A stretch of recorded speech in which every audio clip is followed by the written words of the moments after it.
विमान हादसे में अकेले बचे जूलियन कोएप्के की अविश्वसनीय यात्रा, अमेजन जंगल में 11 दिन का चमत्कारी जीवित रहना। 17 साल की जूलियन कोएप्के की कहानी मानव साहस, दृढ़ता और जीवित रहने की अदम्य इच्छा का एक ऐसा नायाब नमूना है जो सुनने वालों को स्तब्ध कर देता है। यह 1971 की क्रिसमस की पूर्व संध्या की बात है, जब एक भयानक विमान हादसे ने जूलियन को दुनिया के सबसे घने और खतरनाक जंगल अमेजन के बीच अकेले फेंक दिया। यह कहानी न केवल एक सच्ची घटना है, बल्कि यह भी दिखाती है कि कैसे एक किशोरी ने असंभव परिस्थितियों में हिम्मत और बुद्धिमानी से अपने जीवन की रक्षा की। 24 दिसंबर 1971 को पेरू की राजधानी लीमा से पुकाल्पा की ओर उड़ान भर रही लांसा फ्लाइट 508 में जूलियन अपनी मां मारिया कोएप्के के साथ सवार थी। मारिया एक प्रसिद्ध पक्षी वैज्ञानिक थीं और जूलियन के पिता हैंस विल्हेम कोएप्के एक प्राणी विज्ञानी थे। दोनों ने जूलियन को बचपन से ही अमेजन के जंगलों में जीवित रहने की बुनियादी शिक्षा दी थी। उस दिन जूलियन अपनी मां के साथ क्रिसमस की छुट्टियां मनाने और अपने पिता से मिलने जा रही थीं, लेकिन नियति को कुछ और ही मंजूर था। उड़ान शुरू होने के कुछ ही देर बाद विमान एक भयंकर तूफान में फंस गया। आसमान में काले बादल गरज रहे थे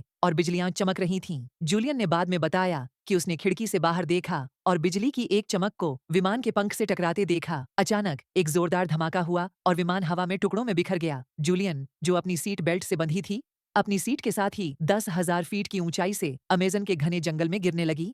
वह बेहोश हो गई और उसे नहीं पता था कि वह कैसे जमीन पर पहुंची। यह अपने आप में एक चमत्कार था कि वह इस हादसे में जीवित बची। जब जूलियन को होश आया, वह अमेजन के घने जंगल में थी। चारों ओर विशाल पेड़, लताएं और जंगली जानवरों की आवाजें थीं। उसकी दाहिनी कॉलरबोन टूटी हुई थी, एक आंख सूजकर बंद हो चुकी थी और उसके शरीर पर अनगिनत खरोंचे और घाव थे। उसका चश्मा खो गया था, जिसके बिना उसकी नजर धुंधली थी। वह केवल एक पतली छोटी आस्तीन वाली ड्रेस और एक सैंडल पहने थी। दूसरा सैंडल कहीं गायब हो चुका था। सबसे दुखद क्षण तब आया जब उसने अपनी मां को पास में मृत पाया। दुख और भय के बावजूद जूलियन ने हिम्मत जुटाई और जीवित रहने का फैसला किया। जूलियन को अपने माता पिता से जंगल में जीवित रहने की कुछ महत्वपूर्ण बातें पता थीं। उसे याद था कि उसके पिता ने कहा था, अगर तुम जंगल में खो जाओ तो पानी का स्रोत ढूंढो और उसका पीछा करो।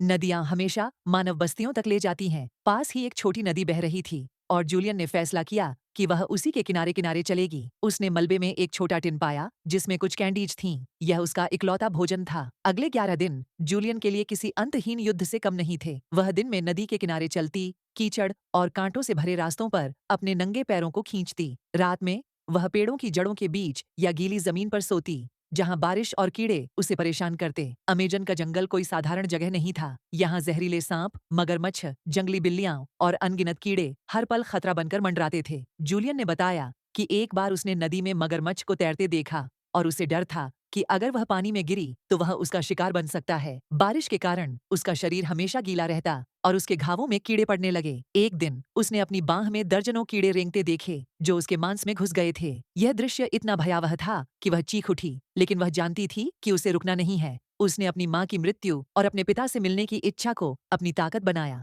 खाना खत्म होने के बाद जूलियन केवल नदी का पानी पीकर जीवित रही। उसे डर था कि पानी दूषित हो सकता है, लेकिन उसके पास कोई और विकल्प नहीं था। उसने अपने दिमाग को शांत रखने के लिए बचपन की यादों और अपने माता पिता की सिखाई बातों पर ध्यान केंद्रित किया। वह हर दिन खुद से कहती, मुझे जीवित रहना है, मुझे अपने पिता तक पहुंचना है। 11वें दिन जूलियन की हिम्मत और किस्मत ने आखिरकार रंग दिखाया।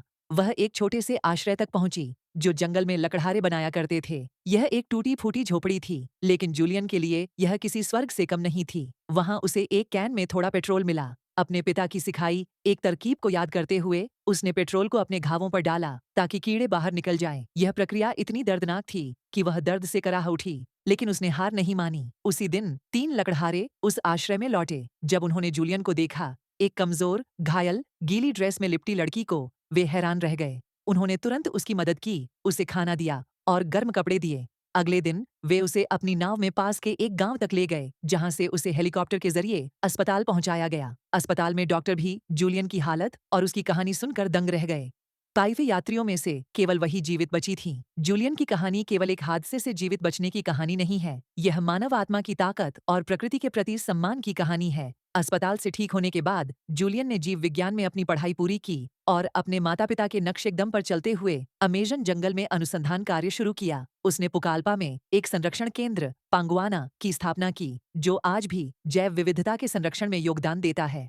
जूलियन ने अपनी कहानी को when I fell from the sky नामक किताब में बयान किया और उनकी कहानी पर आधारित एक वृत्तचित्र विंग्स ऑफ होप भी बनाया गया, जिसे मशहूर निर्देशक वर्नर हर्जोग ने निर्देशित किया। हर्जोग स्वयं उस विमान में सवार होने वाले थे, लेकिन आखिरी क्षण में उनकी सीट बदल गई थी। जूलियन की कहानी भारत में कम ही जानी जाती है, जिसके कारण यह एक अनसुनी कहानी है। यह न केवल एक विमान हादसे से जीवित बचने का चमत्कार है, बल्कि यह भी दिखाता है कि कैसे एक 17 साल की लड़की ने दुनिया के सबसे खतरनाक जंगल में 11 दिन तक अकेले जीवित रहकर असंभव को संभव बनाया। यह कहानी हमें सिखाती है कि सबसे अंधेरी घड़ी में भी हिम्मत, बुद्धिमानी और उम्मीद हमें बचा सकती है। जूलियन की कहानी उन लोगों के लिए एक प्रेरणा है जो मुश्किल हालात में हार मान लेते हैं। उसने साबित किया कि अगर इच्छा शक्ति हो तो कोई भी बाधा पार की जा सकती है।